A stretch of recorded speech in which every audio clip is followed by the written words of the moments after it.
കുട്ടിയുടെ അച്ഛൻ അൻവർ ഹുസൈൻ നമുക്കൊപ്പം ടെലിഫോൺ लाइनलुंड श्री अनवर हुसैन आपका बेटी वो परिवार के बिना अकेले असम जाएगी अकेले चला गया वो अकेले असम जाएगी असम अकेले जाएगी किधर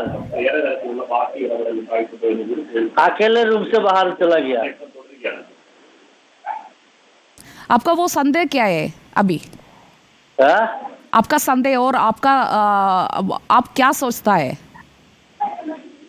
वो असम जाएगी और कन्याकुमारी में था कन्याकुमारी था कन्याकुमारी और असम नहीं जाएगा असम जाने के टाइम नहीं मिलेगा കുട്ടി അസമിലേക്ക് പോകാനുള്ള സാധ്യത അതായത് കുടുംബമില്ലാതെ ഒറ്റയ്ക്ക് അസമിലേക്ക് പോകാനുള്ള സാധ്യതയില്ല എന്ന് കുട്ടിയുടെ അച്ഛൻ പറയുന്നുണ്ട്. വാഹിദിലേക്ക് നമുക്ക് തിരികെ എത്തണം. പ്രസാദ്, ഈ കുഞ്ഞ് ഒറ്റയ്ക്ക് പോകാനുള്ള സാധ്യത, കുഞ്ഞിന് വീടറിയാം, വീട്ടിലേക്ക് പോകാനുള്ള വഴി അറിയാം എന്നൊക്കെയല്ലേ ഇന്നലെ അച്ഛൻ പറഞ്ഞത് നമ്മൾ അവിടെ എത്തിയപ്പോൾ? അങ്ങനെ പറയുമ്പോഴും ഒരു സംശയമുള്ളത് സുജയ, വെറും 13 വയസ്സ് മാത്രമാണുള്ളത്. ആ കുട്ടി എത്തിയിട്ട് വളരെ കുറച്ച് ദിവസമാകുന്നതേ ഉള്ളൂ. ആ കുട്ടിക്ക് ഭാഷയും അറിയില്ല.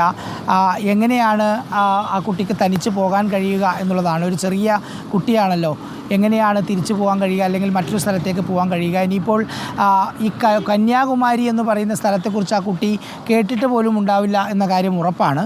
ഇനിയിപ്പോൾ ഇവിടെ വന്നാൽ തന്നെ ബീച്ചിലേക്ക് പോകണമോ എന്ന കാര്യമൊന്നും കുട്ടിക്കറിയാനുള്ള ഒരു സാധ്യതയുമില്ല. പിന്നെ ആകെയുള്ള ഒരു പ്രതീക്ഷ ആ ട്രെയിന് തിരുവനന്തപുരത്ത് നിന്ന് തുടങ്ങി ഇവിടെ കുട്ടി കയറുന്ന സ്ഥലത്ത് നിന്ന് തുടങ്ങി അവസാനിക്കുന്ന സ്ഥലം എന്ന നിലയിൽ കന്യാകുമാരി ഇറങ്ങാനുള്ള ഒരു സാധ്യതയാണ്.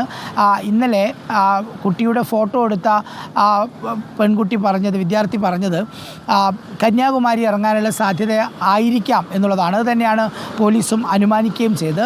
പക്ഷേ പാറശാലക്കും അതുപോലെ കന്യാകുമാരിക്കും ഇടയിൽ വേറെയും സ്റ്റേഷനുകളുണ്ട്, അവിടെയും ഇറങ്ങാനുള്ള ഒരു സാധ്യതയുണ്ട്. പക്ഷേ എന്തായാലും ഒരു ലക്ഷ്യത്തിലേക്കുള്ള ഇറക്കമായിരുന്നില്ല ആ പെൺകുട്ടിയുടെ ഭാഗത്തു നിന്ന് ഉണ്ടായത്.